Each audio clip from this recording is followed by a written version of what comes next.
Chào mừng các bạn quay trở lại với khoa học và khám phá. Cuộc sống con người trở nên văn minh hơn, phát triển hơn nhờ những sáng chế. Thế nhưng cùng với đó, một số chúng cũng mang lại nguy hiểm cho thế giới.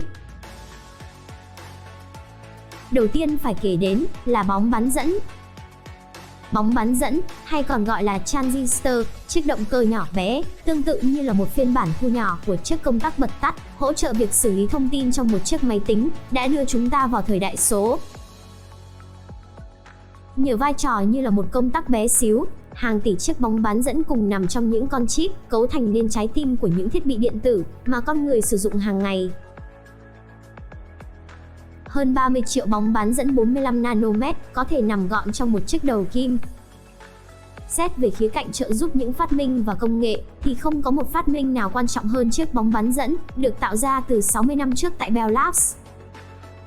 Gần như mọi thiết bị điện tử mà chúng ta biết hiện nay sẽ không tồn tại nếu không có sự ra đời của bóng bán dẫn. Bóng bán dẫn là những thành phần chính của các bộ vi xử lý, một thiết bị cần thiết trong nhiều sản phẩm mà chúng ta sử dụng hàng ngày, như TV, xe hơi, radio, thiết bị y tế, các thiết bị điện tử, máy tính và cả những con tàu vũ trụ nữa. Hãy làm một so sánh nhỏ để thấy được sự phát triển vượt bậc của bóng bán dẫn trong 60 năm qua. Chiếc đài bán dẫn đầu tiên chỉ có 4 bóng bán dẫn. Và con chip máy tính đầu tiên của Intel, bộ não của chiếc máy tính PC, chỉ chứa 2.300 bóng bán dẫn.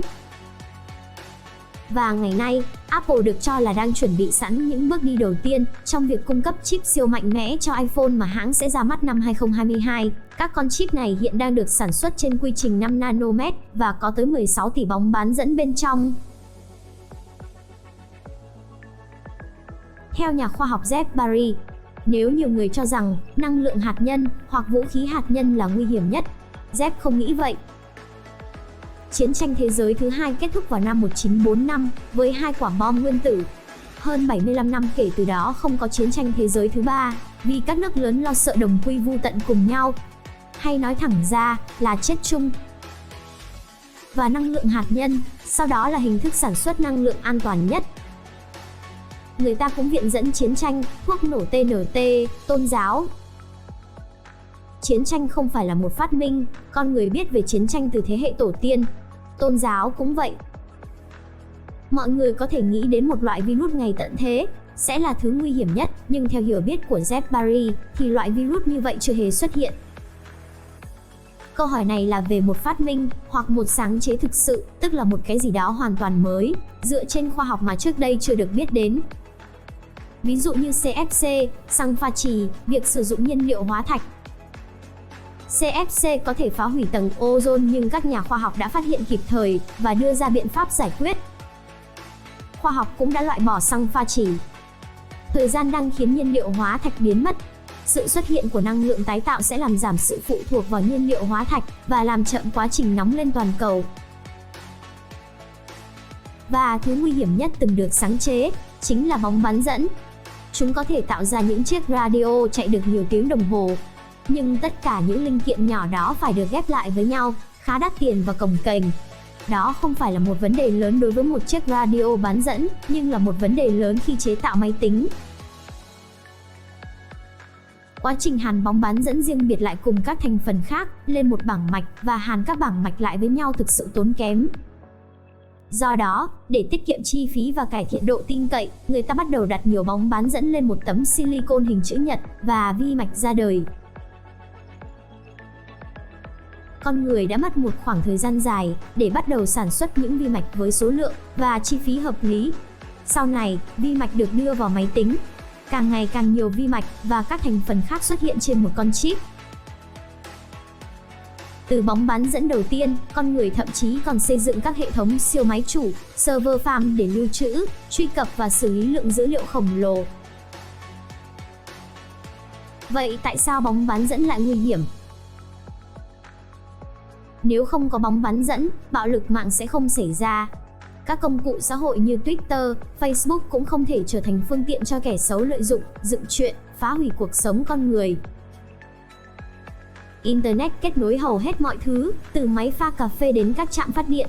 Rất nhiều cuộc tấn công mạng đã xảy ra thông qua mạng Internet. ai đó nấp trong bóng tối, ấn một nút, máy bay chiến đấu không người lái, sẽ trở thành công cụ giết người ở bất kỳ nơi nào trên thế giới. Bóng bán dẫn còn là chất dẫn đường đưa vũ khí hạt nhân đến mục tiêu, và cũng chính bóng bán dẫn kích nổ vũ khí chết người đó. Bóng bán dẫn là sáng chế có khả năng kết liễu loài người. Do đó, nhà khoa học Jeff Barry gọi đó là sáng chế nguy hiểm nhất.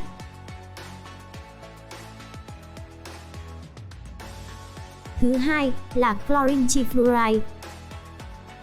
Theo bác sĩ y khoa Rob Seldon-Smith, chlorine trifluoride, viết tắt là ClF3, hay còn gọi là hóa chất N, từng được Đức Quốc xã sử dụng trong chiến tranh thế giới II, có lẽ là chất nguy hiểm nhất trên trái đất. Hóa chất nguy hiểm mang tên N có đặc tính sôi lên khi tiếp xúc không khí, gây chết người nếu hít phải, và có thể tạo ra ngọn lửa với nhiệt độ tới hơn 2400 độ C. Chlorine trifluoride có tính oxy hóa vượt trội so với oxy, nên ClF3 có thể đốt cháy những vật liệu mà bình thường không thể cháy, như gạch, amiang. Khi kết hợp với nước, nó sẽ phát nổ, tạo ra khí hydrofluoro chết người. Nó không giết chết nhiều người, nhưng không giống như các thiết bị hạt nhân hoặc vũ khí, không có biện pháp an toàn để quản lý ClF3. Việc sản xuất tràn lan chlorine trifluoride có thể gây nguy hiểm cho xã hội. Bên cạnh đó, chất dimethyl-mercury cũng là một sáng chế nguy hiểm. Đây là một chất độc gây chết người một cách từ từ. Nếu hấp thụ một liều chừng 0,1ml là đủ gây tử vong. Tuy nhiên, các triệu chứng ngộ độc bắt đầu biểu hiện sau vài tháng tiếp xúc, và chắc chắn là quá muộn đối với bất kỳ loại điều trị nào. Năm 1996, một giảng viên hóa học tại Đại học Dartmouth, New Hampshire, đã làm đổ một hoặc hai giọt thuốc độc lên tay đeo găng của bà. Dimethyl-mercury đã ngấm qua găng tay cao su. Các triệu chứng xuất hiện sau 4 tháng. Và 10 tháng sau, bà qua đời.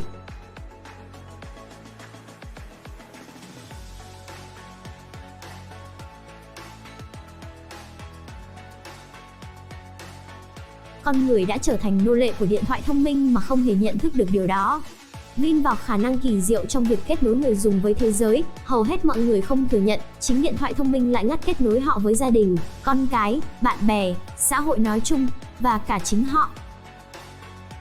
Các nhà nghiên cứu đã phát hiện ra sự gia tăng đột ngột của người có triệu chứng trầm cảm, các yếu tố nguy cơ tự tử, và tỷ lệ tự tử của thanh thiếu niên vào năm 2012, vào khoảng thời gian điện thoại thông minh trở nên phổ biến.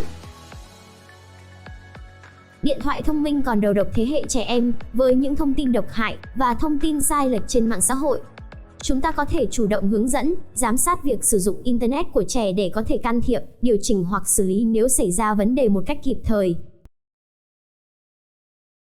Cảm ơn các bạn đã theo dõi video. Nếu thấy video này hay, đừng quên like và đăng ký để nhận những video mới nhất từ khoa học và khám phá nhé. Xin chào và hẹn gặp lại.